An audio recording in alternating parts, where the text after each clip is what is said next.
It wasn't great. he's fantastic. All right, here we go. Why'd you fuck it up?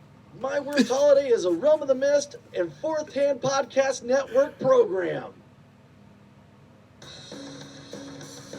We're on the roof. We're on the roof. Next to my bathroom in my basement. This is My Worst Holiday. My Worst Holiday. Sleep with your phantom, chocolate covered shrooms, body corpse, hours deep with a gerbil bereavement. 1, 2, 3, psychiatrist, ketamine, anyone, answer never pooped in an encyclopedia. Dad, can we get a little kitty with a gay wrestling promoter? We rubbed his glint with our extra large bone. This is my worst holiday. This is My Worst Holiday. My Worst Holiday. This is My Worst Holiday. And we're back. Round 2. That's right. My Worst Holiday is brought to you by Amazon. That's right, Amazon, the big dog. If you're going to buy something, that's just as easy to go to my website, www.myworstholiday.com. Click the link. It's still your Amazon. It's still yours. You're just going through my gate, which gives me money. Doesn't cost you any more. Doesn't cost you any less. Might cost you less. It I don't doesn't. get any money. It doesn't. But also brought to you by TeePublic. On the same website, go to TeePublic. You can buy all your My Worst Holiday merchandise there. You can also shop for other t-shirts or whatever. They got a ton. They got some fantastic ones there. They're reasonably priced. They're good quality. You should absolutely get one for yourself. Also brought to you by Steve Joyner, the SJ Company. If you're wondering how I'm getting my guest, is through a gentleman called Steve Joyner. Are you an actor? Are you a singer, a songwriter, a writer, director? Whatever you want to be, if you want to be famous, get a hold of me, and I'll get you in touch with this man. He will set you up with programs like mine or radio shows. But with that being said, from a room next to my bathroom in my basement, this is My Worst Holiday, a podcast about your worst wedding, your worst funeral, party, bachelorette party, or anything that's funny after the fact. We want to hear it. And today we have a very special guest. We have Jeff. God damn it. Say it. Dwoskin from the Jeff Dwoskin Show. I knew I was going to fuck it up. I knew I was going to fuck it up at the end. I just knew it. Why? Because you don't have any Polish in you? Yeah, that's why. You're making fun of my people? Maybe. Jeff, say hello. It might be more Russian Polish. Is it Russian or Polish? I don't know. Maybe some combinations. Come on, man. You got to check out your genealogy, dude. Russian, Pole, maybe Czech, maybe Slavic. Okay. You could be Slavic, yeah. Slavic's definitely, yeah. I'm Absolutely. gonna go with Russian. Just sounds tougher. We drink vodka. Vodka. That's what I'm drinking. Vodka. I was working with this guy. His name was Kostaki Economopoulos. Right? And Great so comedian. I was the MC. Yeah, he's a very funny guy, right? Yeah, he's a great comedian. So I was the MC, and when you're the MC, you have to bring them up. And so, we had these little pieces of paper, like about that big. And he's like, "Oh, I don't got much. So I write his name really big, Kostaki Economopoulos. And he's like, "Yeah, I was on, I'm just making this part up, MTV," and he goes on for 15 minutes. Okay, so it was a little thing, so squeezing it all in. Anyway, so it's the second show. It's 10:30, so it's 45 minutes between shows. So I've done nothing, and I get up there and I hadn't practiced, and I couldn't say his name. I'm like, and ladies and gentlemen, and then I'm doing his thing, so I'm in the rhythm. And from this, and his MTV, and this, ladies and gentlemen, Kostaki.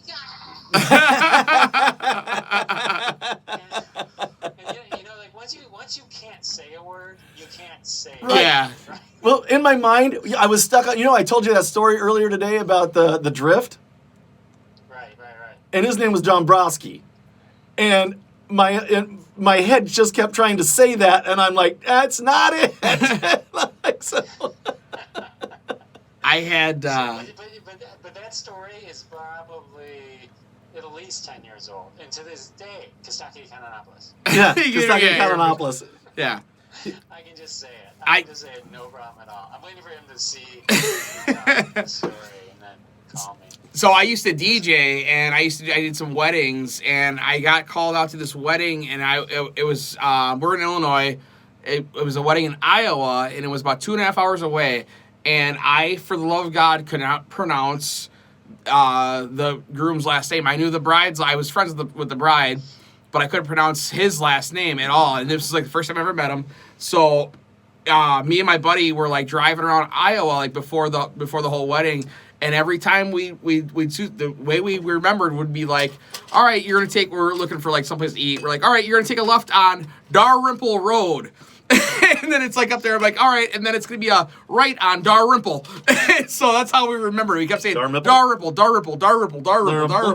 So yeah, when we got to the wedding, I remember the name, killed it. You know, it was good, but Dalrymple was like the weirdest name I ever had to pronounce. Dalrymple. When I was growing up, so my name's Dwoskin, right? It's just Dwoskin. Dwoskin. And there was a veterinarian in the area. He's a local veterinarian, and nonstop, like a lawyer would, like a local lawyer would advertise now on TV, nonstop. Hi, this is Dr. Dwoskin. I'm your local veterinarian.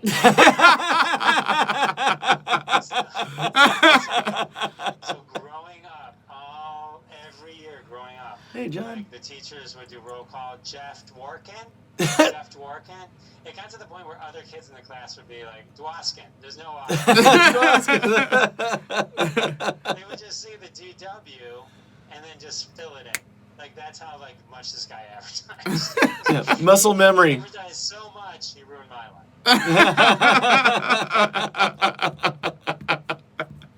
So tell us all about your show, Jeff. My show is the Jeff Dwoskin Show, available everywhere, and it takes all the pent-up energy of my 18 years doing comedy, balls it all up, and puts it into a lovely show of varying lengths. So, oh my God, just like you. Yes. Yeah.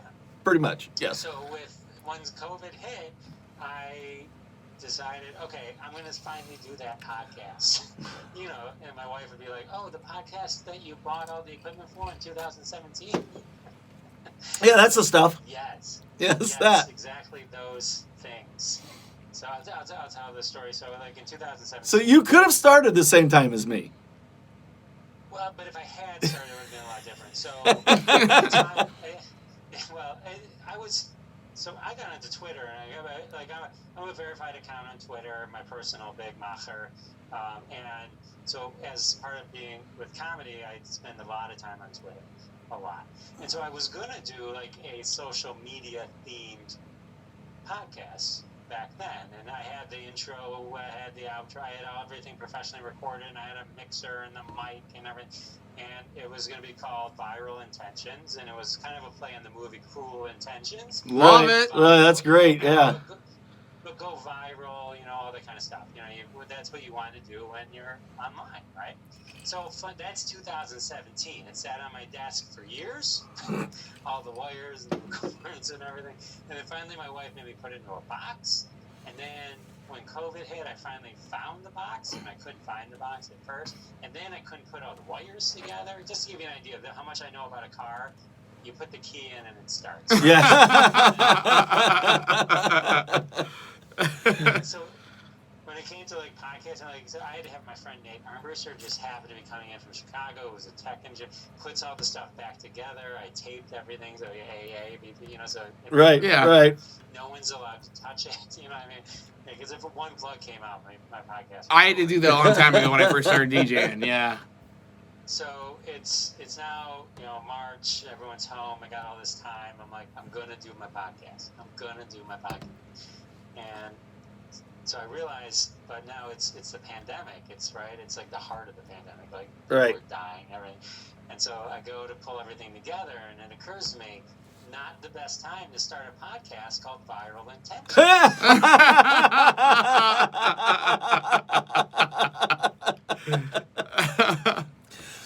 What do you mean, Jeff?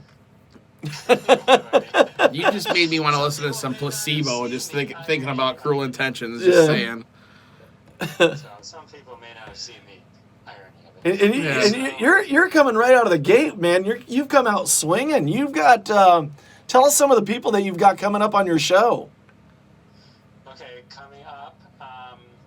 Coming up, I still have Carl Golly. I've got Scott Schwartz. I've got comedian Bill Dwyer. I've got Kelly Maroney. I wish I had the list in front of me. I wish I had. Yeah, I mean, you got. I don't know, but I got my. Oh, I just did an interview with my friend Forrest H.B. Sanders, who he won Star Search in 2003 to 2004. So he's a close friend of mine. What was it, singing or was it? No, comedy. Comedy? So I'll give you kind of the story because it's kind of a funny story. So he made it to the finals. Like he was like crushing. He's seriously one of the funniest people in the world. And so the first guy goes. It's the finals, right? This is for the $100,000. Mm-hmm. The first guy goes. I think his name was Robstein or something. And he goes, and the second he's done, and Horace is supposed to go, George W. starts dropping bombs, and we go to war. No shit. So they cut away. Oh my god. Oh, no kidding. And then so he didn't do it, and so like weeks later, then the other guy had to do the same set again, and then Horace did his set, and then Horace won. So, but then you get the whole story on the Jeff Dwoskin show when I finally release it. But I don't know when that'll be. But it's coming up. It's coming. I don't like talking about people that I have booked, but I haven't recorded yet. I don't believe they're going to ever be on my show until I actually have it recorded. But I do have another episode with Jackie the Joke Man Martling coming up. I already interviewed him, but we did a sequel with the Howard Stern years. So that's coming up. So that'll be cool. Fantastic. And this guy listen to all his shows. He has his commercials are just the best. Do you think mine's funny? This guy, he does like brought to you by Broom. Do you have a floor? Is stuff on the floor? Well, you might need Broom. Also, handy dustpan.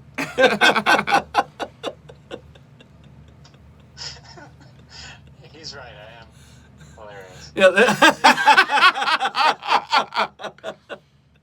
The last one he just did brought to you by Fly Swatter. Tired of running around with a newspaper?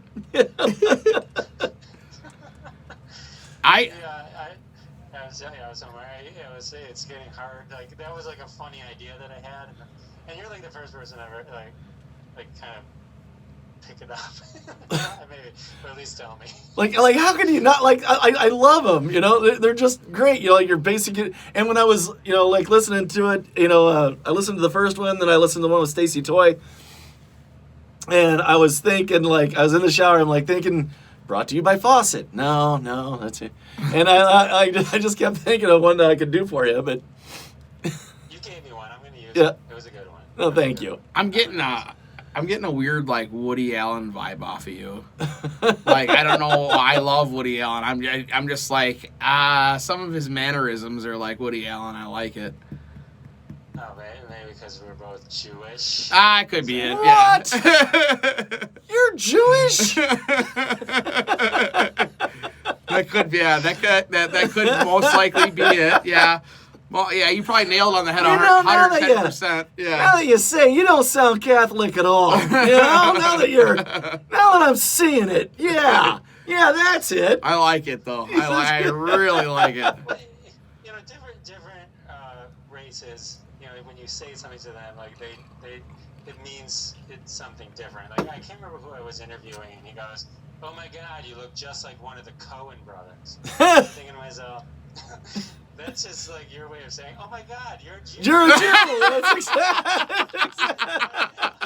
Well, you look nothing like Woody Allen. Oh my God, you're a Jew. What? Yeah.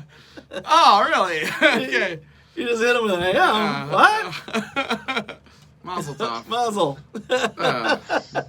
Good things. I remember in college, and like my friend, when you're buddies with people and their parents come up and they'll take you out to dinner, it's a big deal. At least back then it was more of a big deal. Now I feel like there's some helicopter parents that just live at college with their kids. But like back then, decades ago, it was a big deal when your parents came up because you really never saw them for months, right? So my friends' parents bring up, they were Catholic. And it was a lovely dinner. It was a lovely dinner. And at the end, my friend Tim says to me, he goes, "Oh, Jeff, I am so embarrassed. I am so sorry." I'm like, "What?" He goes, "You didn't notice that every single person my dad brought up or mentioned was a Jew?"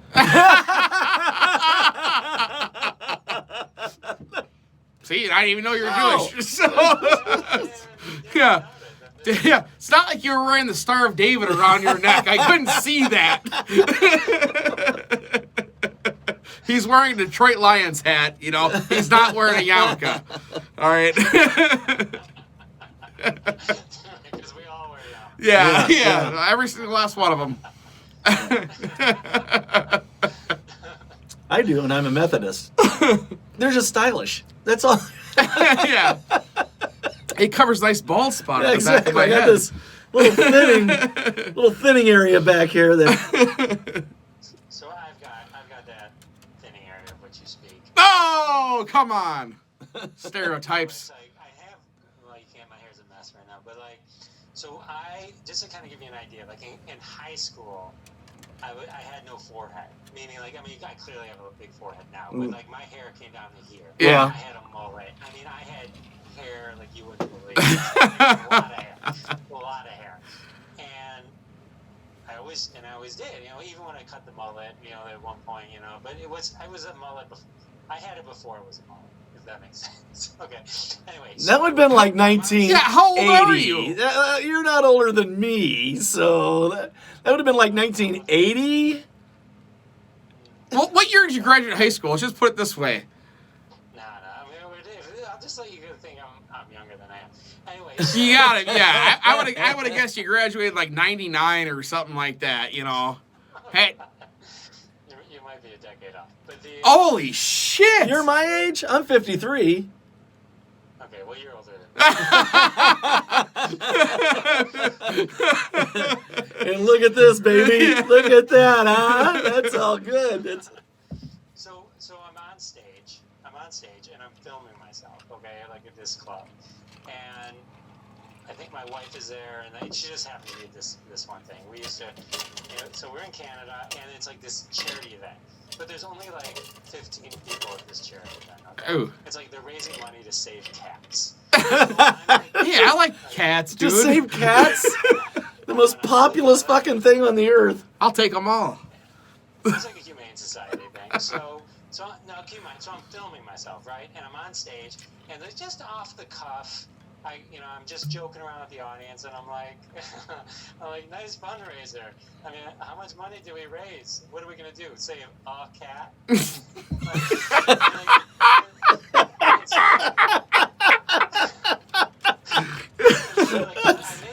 a solid joke. That's a solid joke. So I laughed really, really hard. Yeah. Because it was like off the cuff. It's not like it was planned material. It wasn't like I was laughing at my own joke. I made it up and I made myself laugh. Yeah. But when I made myself laugh, I literally leaned over. Like, that's how much I was laughing. And when I leaned over, the camera caught the top of my head. And the top of my head was missing a lot of hair in the area. Oh, and that's how you figured it out? That's how I found out. Because you got to understand. Oh, wow. So much hair. Yeah. It wouldn't. I never saw it. Right. Not Yeah. me. There's no mirrors I would have seen. So my wife's like, "Oh my God, yeah, it's been that way for a while. We didn't know how to tell you." I'm like, "What do you mean this is our We didn't know how to break it to you. What your body was doing. Oh, man. I could have started the hair stuff. I could have done like anything. Right, exactly. Now it's too late.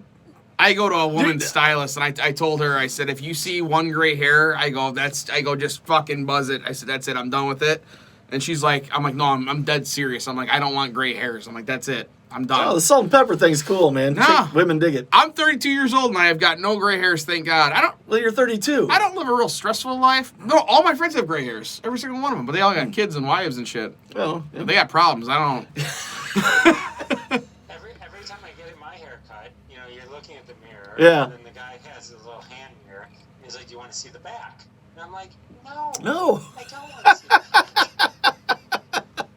Why would I want to see the back? I just- Well, the hair's missing. What do you want me I just notice how progressively grayer it gets. Like every time they buzz it, you know, and it's like, is that a new sheen of gray that that I'm noticing? Yeah. Oh yeah, like when it all falls into Yeah. the mat. You're like, hey, that used to be brown. That goes over you, and it's all like shiny. Yeah. It's like this is gray. Yeah, that's. I always try to convince them though that my pubic hair is still brown. Do you have a gray bush? You have a gray bush? Gray bush. Ish. It's salt and pepper. It's salt and pepper. It's very stylish. How does your pubes get all gray and shit? The same way your hair does. Pigment. Nah, I think you got a stressful sex life or something. Well, I Your may wife's- not your have wi- any pigment on my sack. I don't know. Your, I didn't your really- wife's taking it out on you too hard or something. She's giving you a stressful lay. God bless her.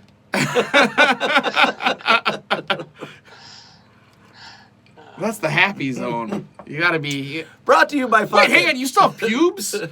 You didn't miss that. Who the fuck? Brought to you by fucking. Are you tired of not fucking? Here's fucking. Is your sack heavy? Yeah. You might need fucking. Yeah. Let's go back to this. Shave your shit. Your wife will be so much happier. You need to treat yourself. Well, Plus, your dick looks way bigger. oh.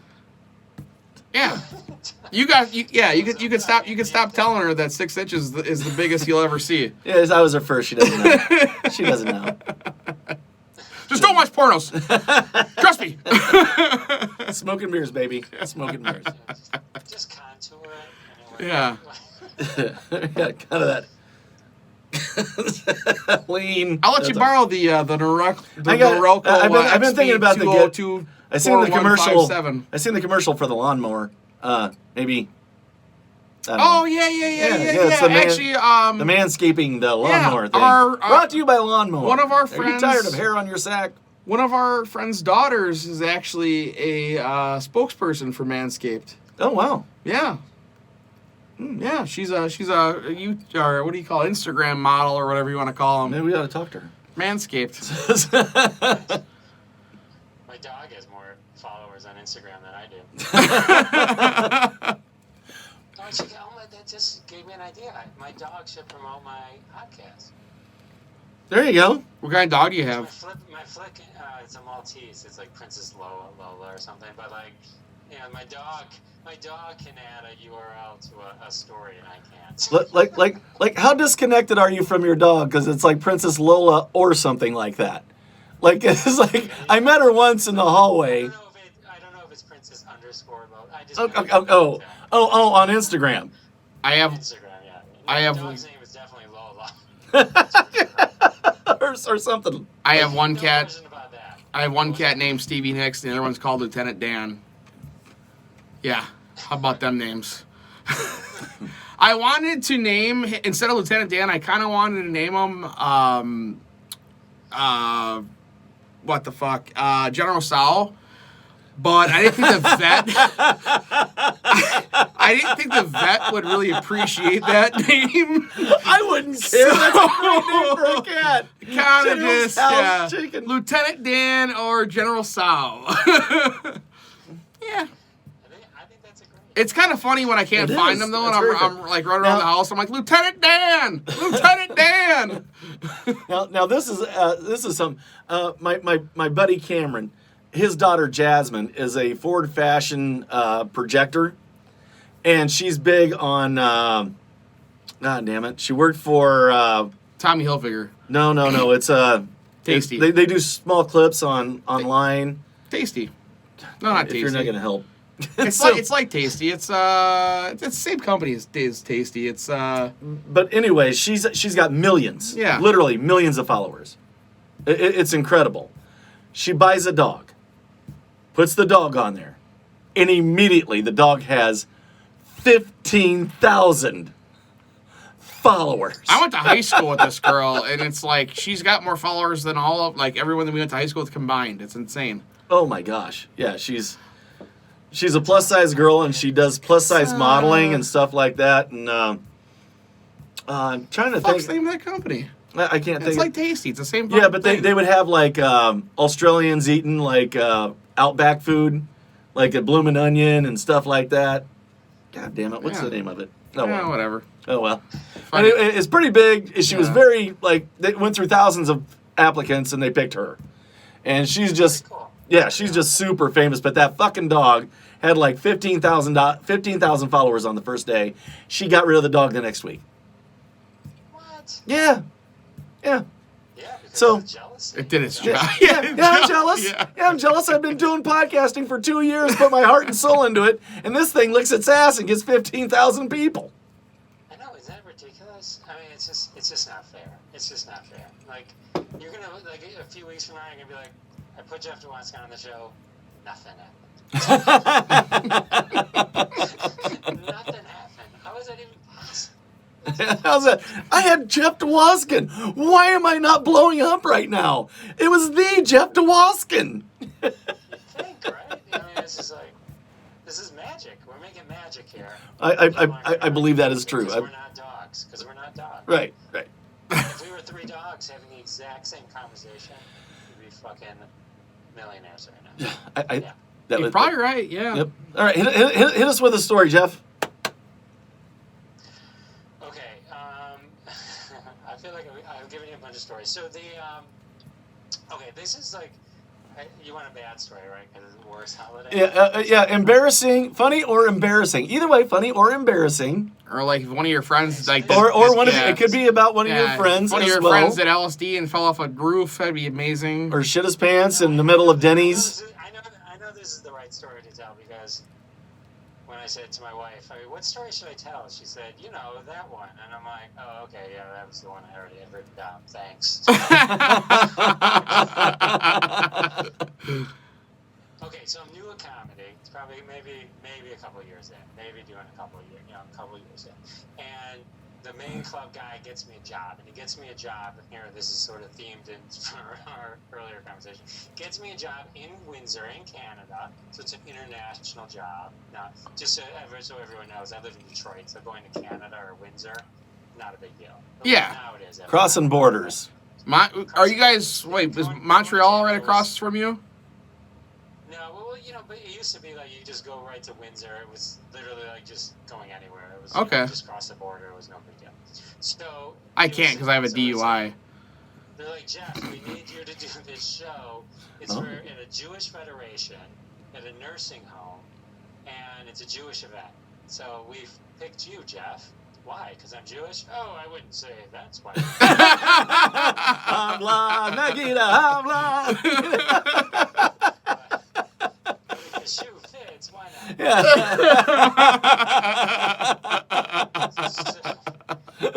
Wait, you're Jewish too? So we go to the event. My wife comes with me. We go to the event.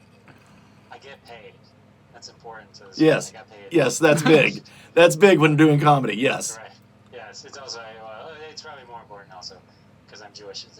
Anyway, I'm playing in the stereotypes for you now. Oy vey. Nailed it. Nailed it. Oy vey, yeah. You want to see my horn? You want to see my horns? No. It's all a big conspiracy, man. My uncle's calling me. The one that owns the bank. We didn't kill Jesus. So we go to this event, and there's a good number of people there, but it's in a gymnasium. So if you can picture, it's a long gymnasium. Yeah. Right? Like picture probably your gymnasium, and then the stage is like 10 feet up. Okay, and then when you're on the stage, which is 10 feet up, the closest table is maybe 10, 15 feet back. So it's very... Oh, so they're looking straight up. Yeah, well, not even that. So I get in, and I'm looking at all the little posters for the event, and nothing says comedian. Nothing says comedian. There's nothing worse than doing comedy in front of people who don't know they're getting comedy. Oh, no. So they are doing the thing, and the hors d'oeuvres are on the back, and that's where everyone is in the back. And so they go, oh, okay, the president of the federation, Jewish Federation, is going to talk. And so he goes up, for a few minutes. So a few minutes turns into like 10 minutes of give, people, people dying, Holocaust, whatever. I don't know, depressing stuff, right? And long. And so I get up there, and like I always tell them when I That's your warm-up? That's your warm-up? That's my warm-up. The warm-up before you go out to do comedy is the Holocaust? Like just say, raise money, donate, Bounce back from that one, baby. So I get up there, and like I always tell the story, like I could have just been Barnes? I could have done karaoke, and people would have just thought it was bad again. Right. No. Yeah, you should have came out. It would have been like, about the same as the comedy. My name is Matt Foley. I'm 29 years old. I am divorced. I am a motivational speaker, and I live in a van down by the river. So I'm up there. There's like some balloons, like just like 10 balloons on each side. And this room's huge, and I'm like, oh, did you blow the whole budget on the balloons?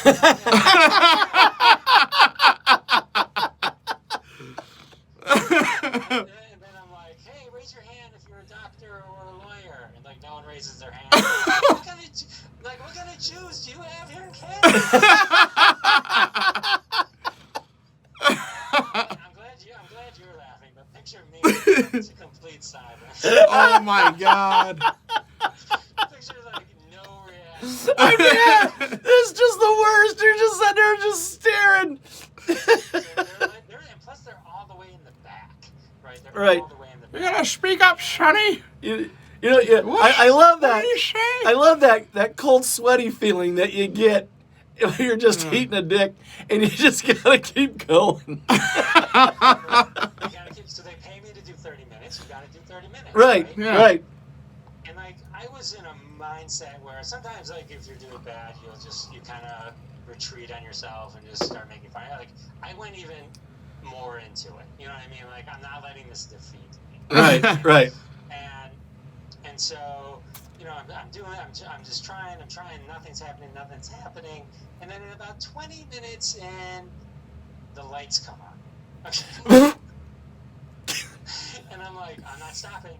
I am not stopping. I'm getting paid. I'm getting paid. And I just keep going, and I'm doing my thing, and the next thing you know, the woman's behind me, holding the giant raffle ball, going like this. This is the video, right? She's like, Oh no! and I'm like, no, I'm not. I'm not done with these. I'm gonna get a chuckle. I am If you like it or contractually not. obligated to do 30 minutes. Up there, it is so bad. It is so bad. What I'm doing up there, comedians, just so you know, have the ability to be doing a full set and having full conversations with themselves in their own head. Yes. So in my own head, I am looking around and I am trying to figure out the path to get the fuck out of there. Like as fast as I can. Like the second I'm off this stage, I'm figuring out the escape route and thanking God that I already got my money, because that would have prevented me from leaving fast, right? Right. So I'm still gonna go. The woman had just kind of did this, and now she does this. Wow. And moves in on me. I was mid-bit. Now I'm done, right? Right. And so I'm like, all right, and then I get out of there. It's hard to explain how 25 minutes in front of people that just are loathing you. No, Yeah. that's not hard to explain to me at all. No, it's not really not hard to explain to me. You didn't throw any like hand Frank jokes out there, did you? How did you go out there to hand Frank? Where's the hit? Okay. That was probably 15 years ago. And then the person who booked me is like, Jeff, what happened? And I'm like, look, I don't know. Look, I have it on tape. My wife was there.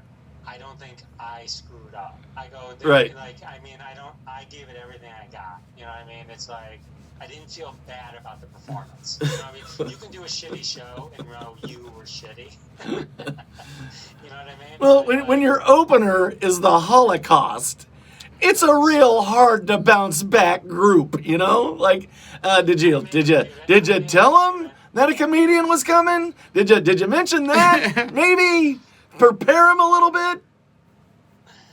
That's the same kind of stuff you go through when you're doing a cancer fundraiser. Yeah. You do the 20-minute, cancer. Yeah. You know, so.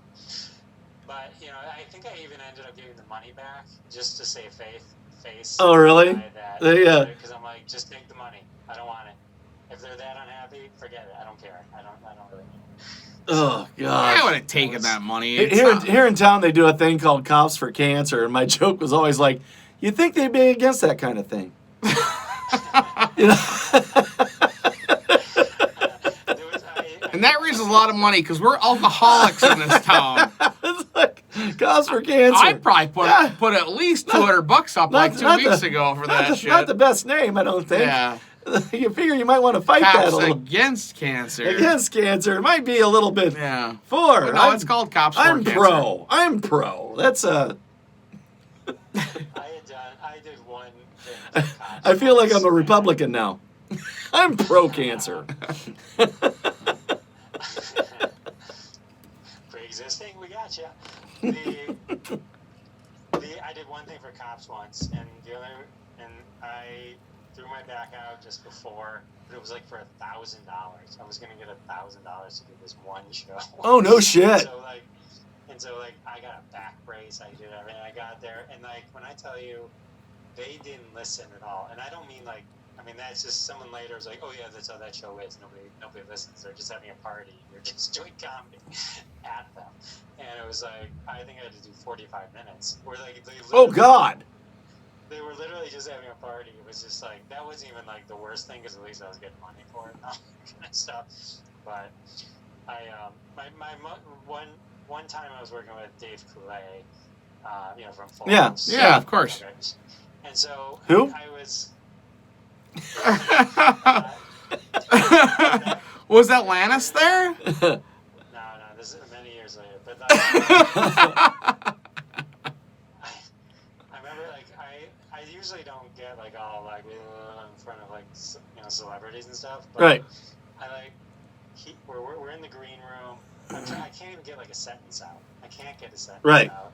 And he's just, so I just started. I said, all right, I'm going to stop talking. I just can't talk for a day. I need to reacclimate to this. And so I do my show, and I come out of my show, and Dave's like, hey, Jeff, you hanging out after the show? And in my head, I'm like, oh, my God, Dave Coulee's asking me to hang out.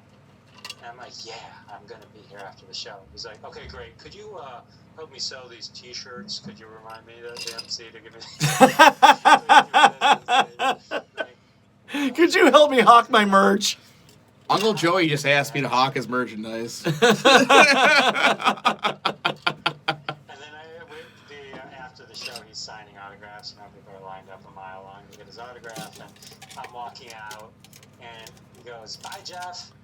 And I turn, and in my head, I'm like, he knows my name. Yeah, no shit, yeah. And I go, bye. And I kind of turn to say goodbye, and I just smash into the metal bar that's in the middle of the doors. Yeah. Oh. Just smash my head into it. Oh my God. Yep. I'm going home, and You're all going, my name. I chip a tooth. Jesse Gladstone. See you later. It was the worst. Man. Oh, man, it's just other stories, kind of like the other one. I was working this club called the J.D. Keys Club, and I was very young in my career, and they're like, just do 15 minutes. And then I get there, and they're like, okay, so your set's 30 minutes. I'm like, 30 minutes? Right. I have 15 minutes. I'm like, I could do everything I ever wrote ever, but that's not good. You know what I mean? And they're like, yeah, everyone does great here. No one's ever done that. Oh yeah, that's bullshit. The first time I ever went on stage was a comedy contest in Peoria, and the night I was supposed to go on, there was a huge snowstorm, and I was supposed to do just basically 5 minutes, because it's just a short, like I said, my first time ever, and it's just a comedy contest. So, I call him up because there's no way I can get to Peoria, just no fucking way. Like, the route that I take there is completely blown. It's closed. And so I call them up. I said, hey, what am I going to do? And they're like, okay, next Tuesday, or next Friday, we're going to do it again. I'm like, okay, cool. Because I had my 5 minutes set. I had it down, And I get there, and they're like, yeah, you're going to do 10. Ooh. That was 5 minutes of me staring at a crowd. There's gonna be a lot of, so how are you guys doing out there? I'm going to try to crowd work. Oh, is everybody from here? Oh, you're from Florida. Florida. Hey, isn't that kind of like taking a vacation from heaven to hell? God damn it, somebody kill me. I fucking suck. But just so everyone listening understands, and it was the same mental thing that happened to me, like at the JD Key Club, that happened to you. It's when you are about to step on stage, like you've got this certain level of confidence. Yes. I guess if I would explain it, it'd be like you finally get the nerve to ask the pretty girl out, and as you're walking up to them, someone goes, "Oh, you got something in your teeth." Yeah. You are already in motion. Like you can't stop, right? And so now that just screwed you up so mentally that there's no way you're gonna pull this off. Ain't no coming back. Yeah. Saying, hey, do twice as much time as you're able to do. Exactly. I mean, you're funny, right? You're kind of, yeah, but prepared. Yeah. I mean, eventually you get to the point where someone goes, do 30, just do 30. If it's someone that said do 10 and they asked you to do 5, 5 years later, you'd be like, okay, that's all. Okay. Oh, yeah, I can do that. Yeah. Yeah. So, but at certain points, it's just well, not. I'm very local. There's like really nothing around here. Like I'd have to drive a couple hours to go to Chicago, but I'm like got a family, stuff like that. So I just takes an hour and 15 minutes to get to Chicago. I just don't have time. I got a family, I got a job. I don't have time to do it. So this is my outlet for funny. So this is the only way. So yeah, around here, I mean, the most I do is like 15, 20. But that would be about 20 at the most. Yeah, I remember like when I first started, if I had like a 7-minute set, I mean, I would, let's say it was on a Wednesday with the open mics, and I mean, starting on Sunday, I'd start preparing, and then I would work on it, and I would hone it. And so when I got there, like I was ready to do my 7 minutes. I remember flash forward, 10 plus years, and then all of a sudden they're like, you're gonna do 20. I'm like, okay.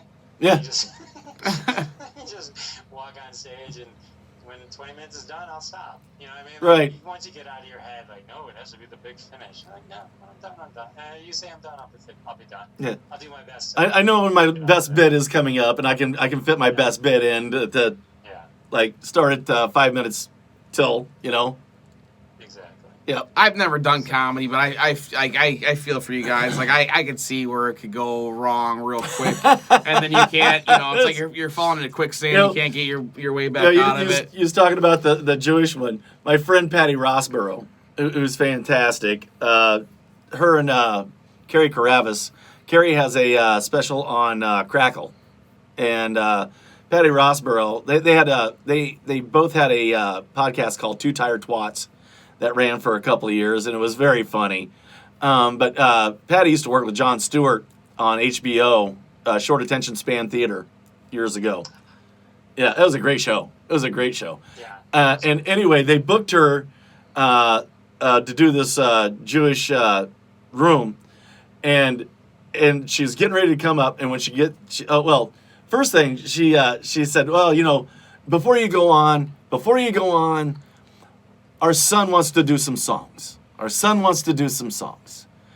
they're like, oh, she's like, oh, all right, but I'm booked for like now. And so the guy gets up there, does a half hour of like Jewish songs. And she's just waiting. And so finally she gets up there, and as soon as she does, a bunch of Hasidic Jews that the other Jews know come in. Now she's blue as hell. She's crude as hell. And the Hasidic Jews come in, and she starts her thing, and nobody laughs. Nobody.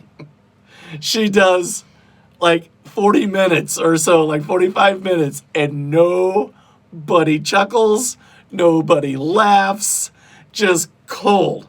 And so she leaves. Her agent calls her up. She's like, Oh, they loved you. They just absolutely loved you, but they couldn't. They couldn't laugh. So everybody inside is rocking back and forth, except for those cynics who are It's funny. just, It's funny. just, Yeah.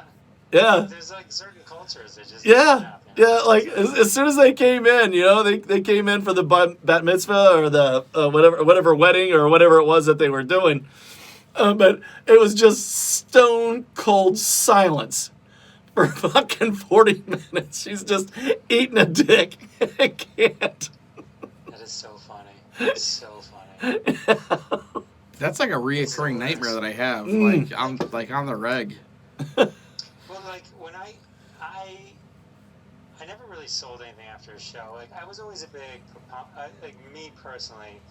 After I did a show, I felt like I knew how I should feel about that show. Yeah. You know what I mean? Like, Right. If I knew if it was a good show, if it was an okay show, if I didn't do well, or if it was amazing, right? And I always was happy with whatever that was. Right. So the thing is, when you're waiting and people come up to you, they never come up to you and give you. It's almost like they saw something different, and so you have like a meh show, and people are like, "You're so funny. You're so funny." I had a great time. You got what it takes, buddy. I'm telling you right You know now. what's funny? Right now. Like it's more depressing for me to think somebody thought that was my best. Like, to me, that's so depressing. It's so depressing. And then like if you did amazing, and then they all just walk by, because not everyone does say anything. People don't necessarily feel comfortable saying stuff, but then I sit there going like, really? Nothing? I fucking destroyed. And like, nothing? It's like, so funny. I think that's why, like, At least you don't get the, Yeah. hey, better luck next time, man. I think you could be good. I was emceeing this one show, and the middle was this woman, Phoenicia Banks. Hilarious. She Yeah. passed away, but amazing, okay? And the headliner was Tom Wilson, Biff from... Oh, Biff, yeah. Oh, he's so good. is he really? Oh, my gosh, yeah. He does a song about, I don't know him, or, what the hell's the name? What's the hell's the name? Question. Yeah, what is the question? Yeah, the question. So, okay. So, all right. Well, let me segue to that story. So, I'm sitting there backstage with Mr. Tom Wilson, and nicest guy in the world, by the way. Biff. And Yeah. Oh, he's fantastic. I don't know. Top okay, 5 so favorite He's movies. nothing like Biff, and he's not like one of those actors that turned comedian. He was a comedian first, Mm-hmm. and went into acting. So he's not Screech. Fuck Screech. He's an asshole. With a huge He's an cock. asshole. Yeah, I'm jealous about the big dick thing, Yeah. but yeah. But so I'm backstage, and all I want He to do got is screeched. ask him all these questions, right? But I don't, because I just met him. I didn't want to. Then he goes on stage, does his song about questions he gets asked from Back to the Future, Right. and I'm like, oh my God, thank God I didn't open my mouth. Gotta go back anytime. I wouldn't have been able to recover the rest of the week. Gotta go I walked back into every anytime.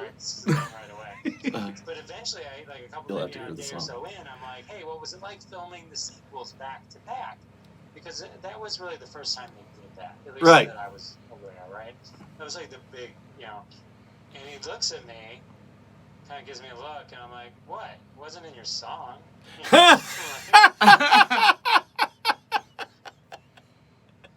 Okay, so Phoenicia Banks, amazing woman, passed away, but she was a talent you wouldn't believe. When she went on stage, nobody remembered anyone but her. Okay, but then of course they did remember Tom. Okay, so Tom's out there and he's signing his autographs and all that, and Phoenicia's standing there and I'm standing here, and everyone's just walking right by me like I'm invisible, right up to Phoenicia, Right. and then to this other woman.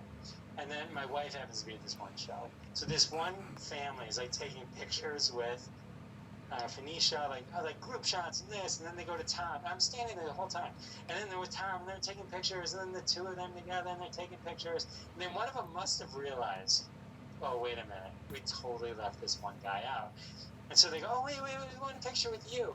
And so they come over and they take a picture with me. And then they start to walk out. My wife turns to me and she goes, you know, the second they turn the corner, that's deleted.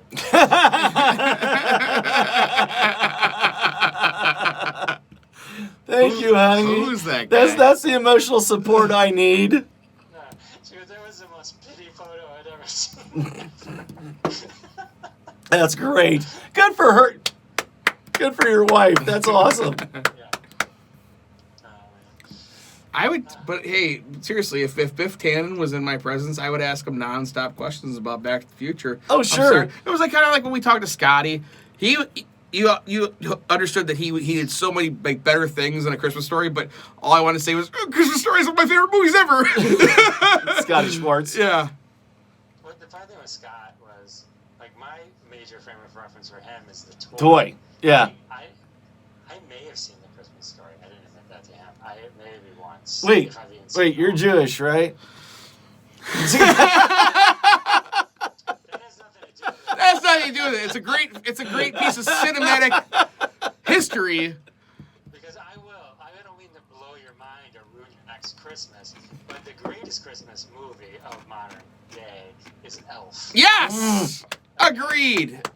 Yes. Don't- Elf is don't- written hey, hey. and directed by a Jew, and the person who plays Santa Is a Jew. Jewish. Ed Asner. is Yeah. a Jew. Okay, so Yep. it's the most Jewy movie. Yeah, and Will Ferrell is Jewish as well. Yeah. Yeah.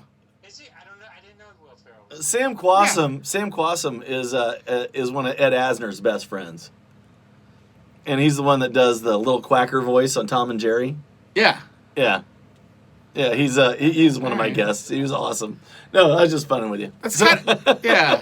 Man, I love all the like Hocus Pocus. I'm sorry, I'm telling everybody right now, Hocus Pocus is on my like top like 20 favorite movies list. I don't care. I can watch it during the summertime. I can watch it in fucking July. Love that movie. I absolutely love it. I can watch Elf. I can watch Elf in July too. Christmas in July. Don't be a Absolutely. cotton-headed ninny muggins. They're good movies. They're just good movies. Elf is one of my favorite. I Yeah. love doing that joke. Because I love saying cotton-headed ninny muggins, and like nobody says it, and everybody gets it, and it's just the funniest thing. I guess I'm just a cotton-headed ninny muggins. I'm still one of those guys that thinks that Home Alone is a Christmas movie as well. So It is. that's some people think it is, some people think it isn't. Are you sure you're not thinking of Die Hard? No, Die Hard's a Christmas movie. I've never Trapped in heard Paradise. Trapped in Paradise is a Christmas movie to me. I've never heard someone question it. Yeah. It's a Christmas. But Die Hard, yes, man, it is a Christmas. Die Hard's definitely a Christmas movie. So anyway, you say that the toy is your go-to The with toy is my Scotty Schwartz. yeah.